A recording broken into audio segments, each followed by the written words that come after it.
দিয়া দিচ্ছি মনে করে গাছটা মরে যাবো, ঠিক আছে? এখন যদি আমি স্ট্রবেরি লাগাই তাহলে তো জুন দিয়ে নিরাল লাগবো নাকি? তা তো অবশ্যই। তাহলে জুন দিয়ে নিলে আমার তো লাভবান ছিল, মানে আমি বেসুন কই আমার বেচা টাকার আগে যাইছি, অমুক মার্কেটে পাঠাইলে বেসুন নেব, তাইলে আমি করবো, তার সমস্যা নেই। একটা চারার দাম 30 টাকা করে চা। তাই নাকি? এই ক্ষেত্রে তো 3000, এই ক্ষেত্রে 3000, 6000 চারা লাগবে। 1000 চারার দাম 10 টাকা করলে 10,000 হয়, 30 টাকা করলে 3000 হয়। 3000 চারা হলে 3 90,000 টাকা এক বিঘায় খরচ হচ্ছে চারার দাম। তাহলে আমি 1 লাখ টাকা চারা, 2 লাখ টাকা চারা খরচ করে লাগাবো, জোন খরচ হচ্ছে, তো লাগানোর পরে ফসল বেশ পারতাম না, তাহলে আমি কেমন নেবো? প্রথম জন্য সেটা 700 টাকা কেজি আসছিল ড্রাগন, এখন যে দামটা আছে মানুষ খাইতে পারতো।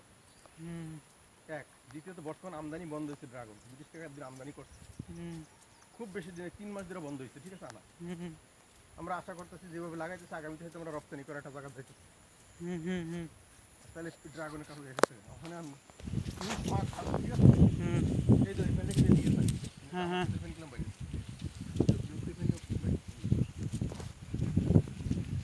তাহলে পুষ মাঘ ফাল্গুন আমার তরকারি বা ডিস্ট্রিবিউটটা যাবো, আল্লাহ দিলে গাছও ফুটতে যাবো, ঠিক আছে? তারপরে না লাগালাম, আমি আমার চাহিদা পূরণ করার লেগে লাগানো সম্ভব। পেঁয়াজ লাগাই, রসুন লাগাই, মরিচ লাগাই, দু একটা টমেটো বেগুন গাছ লাগাই, খাওয়া সম্ভব। বাজারে হাই প্রাইস, বাজার নিয়ন্ত্রণ করা সম্ভব না। এখন টমেটো ধরো মাঝখানটা 2 লাইন গুগল 1 লাইন করে লাগাই, আমার বিশ্বাস করি। আর স্ট্রবেরি যদি লাগাই 1 2 মাঝখানে 1 লাইন 1 লাইন, আরে না 3 লাইন দেন যেত না স্ট্রবেরি। হ্যাঁ 12 ইঞ্চি দুধ লাগবে, 3 লাইন দেওয়া, 3 বা 2 হয়, 3 লাইন না 2 লাইন। এই তো পেঙ্গি অলরেডি ছেড়ে দিয়েছে, মানে দরকার ছিল করে ওষুধ দিয়ে স্প্রে করে যত্ন করে, কিন্তু ওষুধ দিয়ে দিচ্ছে আপনাকে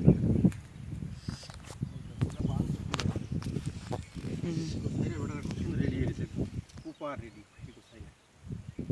তো ওখানে খালি কি আছে কি করে গাছ আছে সময় না।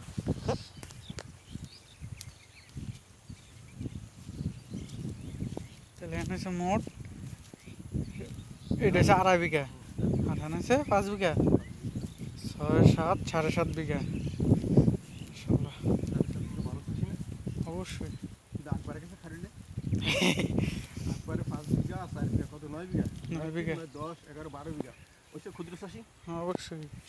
দেখি ভাইয়ে বিরাট চাষি, ভাইয়ে বিরাট চাষি, ভাই তোমার কাছে খাইলে ক্ষুদ্র চাষি।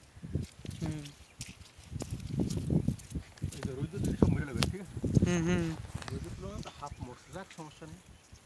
আমার রোদ দিলে আরেকটা,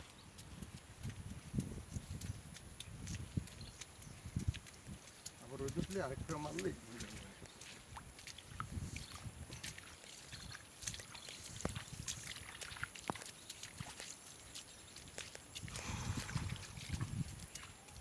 কৃষকের পায়ের ধুলি ফসলের সার লাগাবো, ঠিক আছে?